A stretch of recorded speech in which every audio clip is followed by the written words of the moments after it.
Rosethorn. Once upon a time there was a king and a queen who had no children and wished for a child every single day. At one time it happened that the queen was bathing, and being all alone she sighed, "Oh, if only I had a child." Then a frog hopped out of the water and said, "What you wish for shall be granted you." And after that the queen had a little daughter who was pretty beyond compare, and the king took the utmost delight in the fulfillment of his dearest wish, and he ordained a great feast to which he invited all of his friends. Now there also lived in the land wise women who were endowed with magical and miraculous powers and enjoyed the great reverence of all the people. They too were invited by the king and were to eat off golden plates. But at that time kings did not have as many bowls and plates as they do today, and this king had only 12 or 12 of them, and there were 13 wise women, so he could invite only 12, and the 13th remained uninvited, which he took ill. The wise women endowed the royal child with the most exquisite attributes, not beauty, for she possessed that already, but kindness, cheerfulness, grace, gentleness, modesty, piousness, demureness, virtue, sincerity, understanding, and wealth. And the 12th wise woman was just about to speak her wish when the 13th one, who had not been invited, walked into the room and angrily cried out, "15 years from now the king's daughter shall prick herself on a spindle and fall down dead." With these words, the wicked sorceress disappeared, and the others stood paralyzed with horror, for the wise women utter no idle words. It was fortunate that the 12th wise woman had not yet spoken her wish. She could not alter a threat that a wise woman had made, but she could give it a mitigatory turn, so she cried, "The king's daughter shall only fall into a deep sleep, which shall last 100 years and no longer." The king at once issued a government mandate throughout the land, by virtue of which all spindles were to be abolished and spinning wheels introduced instead. In the meantime, the beautiful king's daughter grew up to be a young lady who had no equal for beauty, sweetness, congeniality, gentleness, humility, modesty, kind-heartedness, virtue, and understanding. And so she entered her 15th year, loved, indeed adored, by all who knew her. And then the princess was seized with sudden a desire to look around the castle a little, and passing through several chambers, she came to a flight of stairs which led up to an old tower. She climbed up these and came to a low chamber door which had an old rusty key in its lock, and being as curious as very young girls tend to be, the princess turned the key and the door opened straight away. There sat an ancient spinning woman busily spinning with a spindle. She probably had not heard or read the king's law, or had forgotten it long since.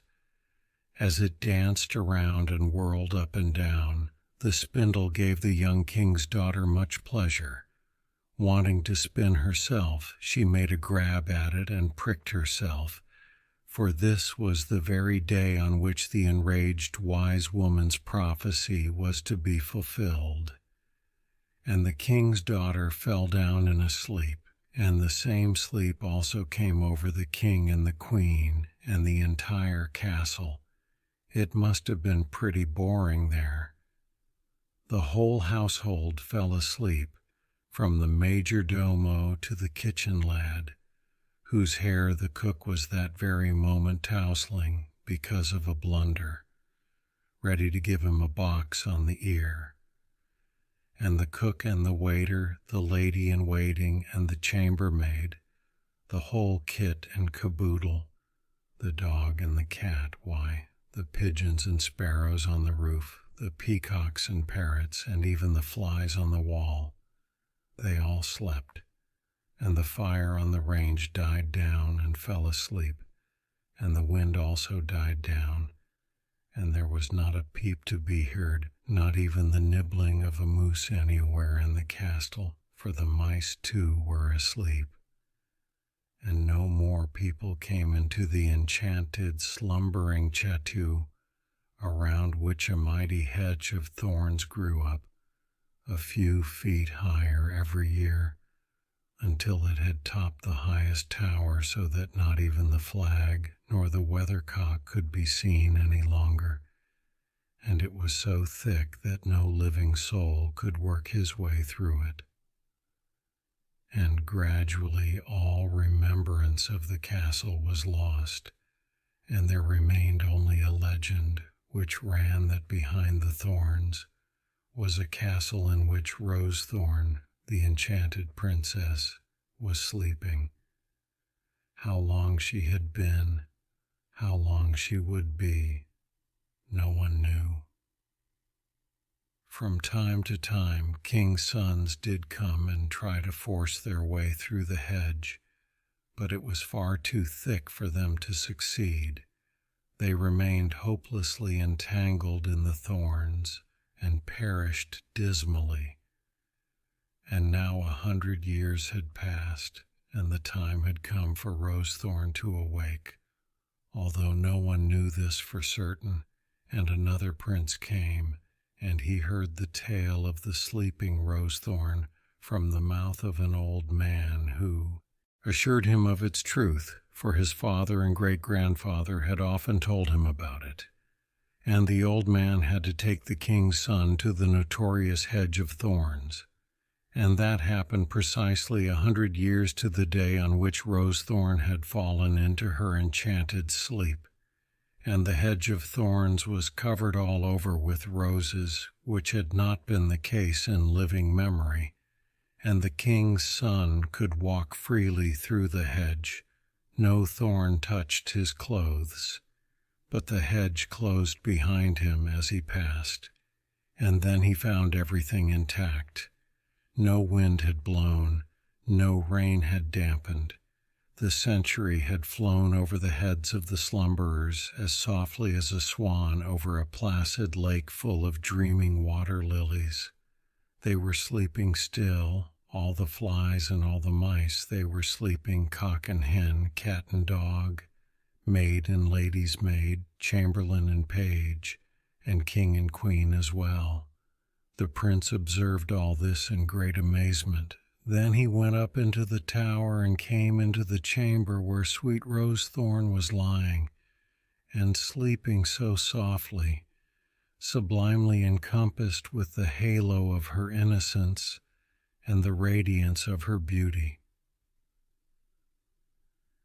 Then the prince bent down and kissed Rosethorn, and she instantly opened her eyes. He told her all that had come to pass and led her down into the castle. Then everything awoke, king and queen, dwarf and lady's maid, dogs and horses, fire and water, wind and weathercock, and the cook gave the kitchen boy the clip round the ears which he had been owing him for 100 years, and everything was back to normal again. And a magnificent wedding was arranged, namely that of Rosethorn to the prince who had delivered her from her slumber, and they lived together happy and contented until the end of their days.